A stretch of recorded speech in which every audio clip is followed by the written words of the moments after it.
There is nothing quite like waking up from a deep slumber only to find yourself uttering words or even having an entire conversation without any recollection of doing so. While it might sound like something straight out of a horror movie, sleep talking, also known as somnolake, is actually a relatively common occurrence that affects about 2 in 3 people at some point in their lives. But what exactly causes this strange phenomenon? And is there anything you can do to prevent it from happening? The answer might surprise you. To understand why people talk in their sleep, we first need to take a closer look at the nature of sleep itself. Contrary to popular belief, the brain doesn't just shut down when you fall asleep. In fact, it remains active throughout the night, constantly cycling through 2 main types of sleep: rapid eye movement or REM sleep and non-rapid eye movement or non-REM sleep.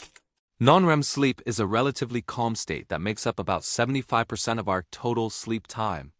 It's further divided into 3 stages, each marked by distinct brainwave patterns. Stage 1 is a light sleep that lasts for about 2 minutes and is characterized by slow eye movements under closed eyelids and the occasional twitch or muscle spasm. As you transition into stage 2, your brain begins to cycle through 60 to 90-minute waves called sleep spindles and K-complexes, which are bursts of rapid brain activity that help to filter out external stimuli. This stage accounts for about half of our nightly sleep and is where most of our dreams occur. Finally, stage 3 is the deepest phase of non-REM sleep, marked by the absence of both eye and muscle activity. Brain waves during this stage are much slower and higher in amplitude compared to the previous stages, which is why it's also known as deep slow wave sleep. Now, here's where things get interesting. Unlike the other stages of sleep, which are uniform and repetitive, stage 3 has a unique quality to it. It's highly variable in terms of both duration and frequency, with each cycle lasting anywhere from 10 minutes to over an hour. What's more, the brain can go through as many as 6 cycles of stage 3 sleep per night, with each cycle becoming shorter than the last. This constant ebb and flow between the different sleep stages is precisely what causes those pesky sleep interruptions that leave you feeling unrefreshed in the morning. But it also plays a crucial role in facilitating sleep talking. As it turns out, the brain produces less of a neurotransmitter called acetylcholine during this transitory period. Normally, acetylcholine helps to suppress the neural activity in the parts of the brain responsible for speech production, keeping us from blurting out words at inappropriate times. However, when it's produced in reduced amounts, these speech centers become disinhibited, allowing us to talk in our sleep. Interestingly, the exact same thing happens in individuals who are experiencing sleep paralysis. The frightening sensation of being unable to move or speak while falling asleep or upon waking up. During this time, the brain is stuck in a sort of limbo, still producing REM sleep-related chemicals such as glycine and GABA, but not enough to fully paralyze the muscles.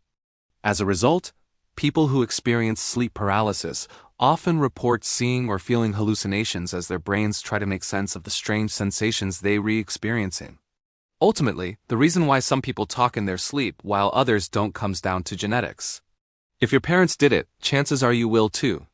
There is also some evidence that sleep talking is more common among individuals who have mood disorders such as depression, anxiety, or bipolar disorder. Now, despite the fact that sleep talking is generally considered to be a harmless quirk, it can occasionally pose some problems. For example, if you live with a partner who shares your bed, their sleep talking could potentially disturb you if they happen to be very loud, or if you're already suffering from sleep apnea, a condition that causes frequent interruptions in your breathing during sleep. Fortunately, there are several things you can do to minimize these disruptions and ensure a peaceful night's rest for everyone involved.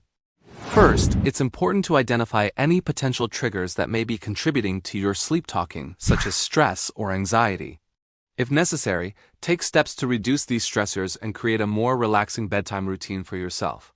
Some simple things you can try include taking a warm bath, reading a book, or listening to calming music before bed. You should also avoid consuming caffeine or alcohol within a few hours of bedtime, as these substances can interfere with your sleep and increase the likelihood of sleep talking. Additionally, consider investing in a comfortable mattress and pillow that provide adequate support and cushioning for your head and neck. A supportive pillow can help to keep your head in a comfortable position and reduce the likelihood of sleep talking due to neck pain or discomfort. Similarly, a comfortable mattress can help to reduce overall body pain and promote better sleep quality. which in turn can reduce the frequency of sleep-talking episodes. In some cases, sleep-talking may be a symptom of an underlying sleep disorder, such as sleep apnea or restless leg syndrome. If you suspect that this might be the case, consult a healthcare professional who can perform a sleep study to determine the underlying cause and recommend appropriate treatment options. While there's no surefire way to prevent sleep-talking, these tips can significantly reduce its occurrence and severity. Not only will this improve your sleep quality, but it will also help to minimize disruptions for those around you, creating a more harmonious sleep environment for everyone. So if you do find yourself sleep-talking, don't fret.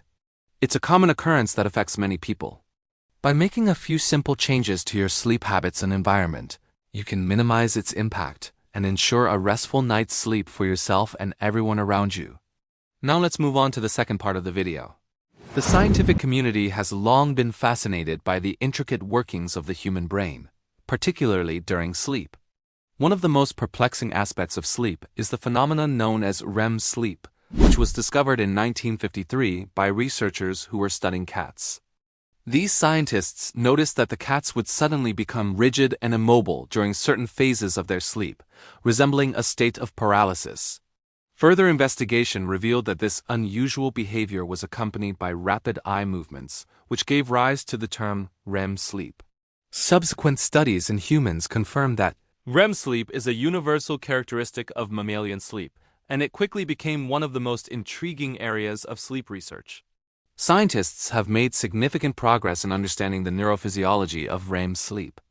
They know that it is regulated by a complex interplay of neurotransmitters and brain structures, including the pons, the medulla oblongata, and the spinal cord.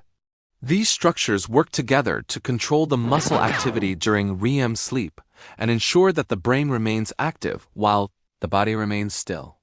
Researchers have also discovered that REM sleep is closely associated with dreaming. In fact, vivid and emotionally charged dreams typically occur during this stage of sleep.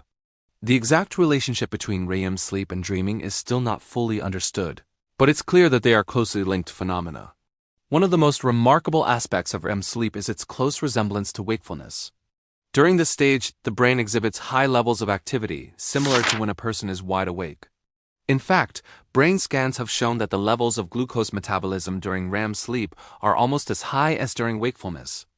This high level of brain activity is thought to be responsible for the vivid and emotionally charged nature of dreams that occur during REM sleep.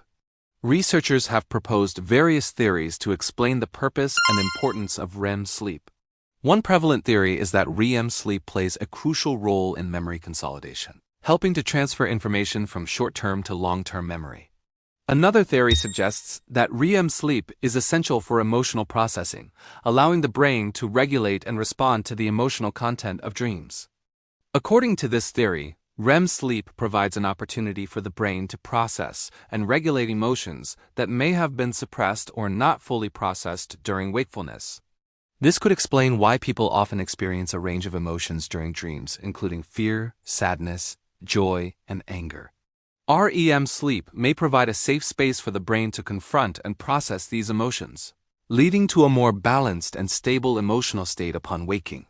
It's important to note that research on the role of REM sleep in emotion regulation is still in its early stages, and more studies are needed to fully understand the underlying mechanisms. Nevertheless, the theory provides a compelling explanation for the emotional nature of REM sleep and the importance of this stage for overall brain and emotional health.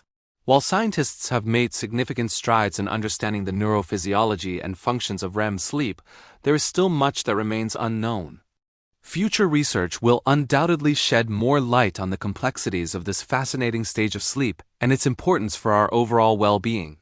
So if you ever find yourself drifting off to sleep, take a moment to appreciate the incredible complexity and wonder of the human brain and the amazing journey that we call life. Thank you for watching. If you enjoyed this video, please don't forget to hit the like button and subscribe for more informative content.